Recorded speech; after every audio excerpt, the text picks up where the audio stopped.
Electricidad y magnetismo. La electricidad es un conjunto de fenómenos producidos por el movimiento e interacción entre las cargas eléctricas positivas y negativas de los cuerpos físicos. La palabra electricidad proviene del latín electrum y a su vez del griego electrón o ámbar. La referencia al ámbar proviene de un descubrimiento registrado por el científico francés Charles Foucault de Cisterneuil-du-Fay, que identificó la existencia de dos tipos de cargas eléctricas, la positiva y la negativa. Las cargas positivas se manifestaban al frotar el vidrio y las negativas al frotar sustancias resinosas como el ámbar. La energía producida por las cargas eléctricas puede manifestarse dentro de 4 ámbitos: físico, luminoso, mecánico y térmico.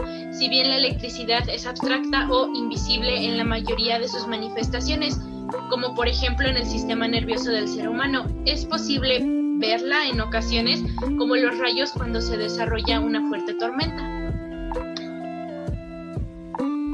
La electricidad se produce mediante sistemas eléctricos que garantizan su disponibilidad. Un sistema eléctrico es el conjunto de elementos que operan de forma coordinada en un determinado territorio para satisfacer la demanda de energía eléctrica de los consumidores.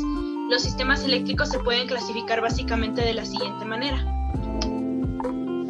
centros, plantas de generación donde se produce la electricidad, son centrales nucleares, hidroeléctricas, de ciclo combinado o parques eólicos. Las líneas de transporte de la energía eléctrica de alta tensión.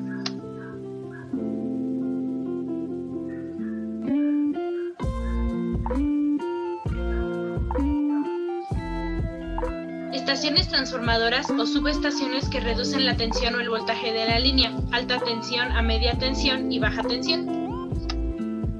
Las líneas de distribución de media y baja tensión que llevan la electricidad hasta los puntos de consumo.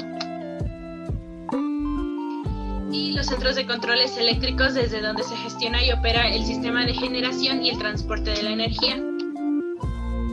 La electricidad es una fuente de energía imprescindible en cualquier hogar. Existen todo tipo de aparatos electrodomésticos que funcionan con corriente eléctrica, además del sistema de iluminación. En la industria, casi la mitad de la energía que se consume es eléctrica. La electricidad se utiliza tanto como fuente de impulsora de los motores eléctricos de las máquinas y aparatos de cada sector, como para calentar los contenidos de tanques, depósitos, calderas.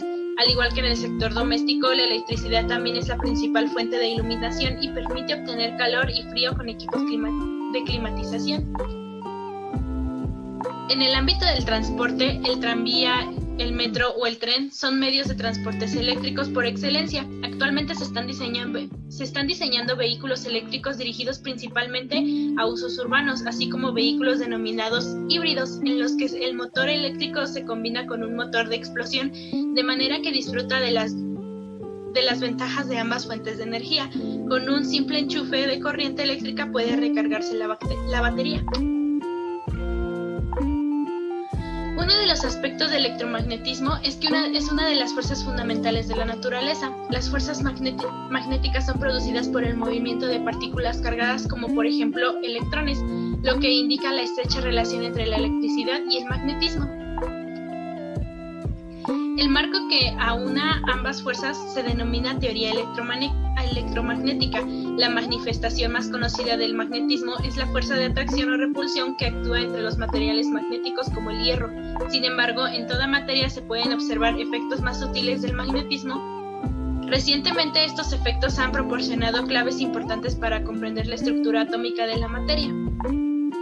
En los últimos 100 años han surgido numerosas aplicaciones del magnetismo y de los materiales magnéticos.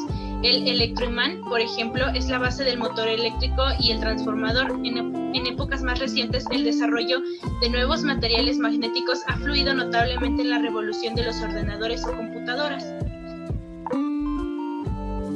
Es posible fabricar memorias de computadora utilizando dominios burbuja.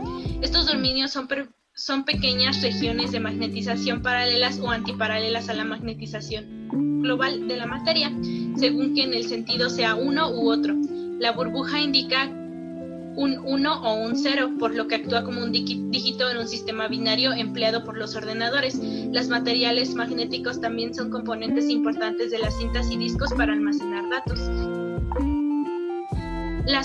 Los imanes potentes son cruciales en muchas tecnologías modernas. Los trenes de levitación magnética utilizan poderosos imanes para levantarse por encima de los rieles y evitar el rozamiento. En la exploración, mediante la resonancia magnética nuclear, una importante herramienta de diagnóstico empleada en la medicina, se puede usar campos magnéticos de gran intensidad. Los imanes superconductores se emplean en los aceleradores de partículas más potentes para mantener las partículas aceleradas en una trayectoria curva y enfocarlas.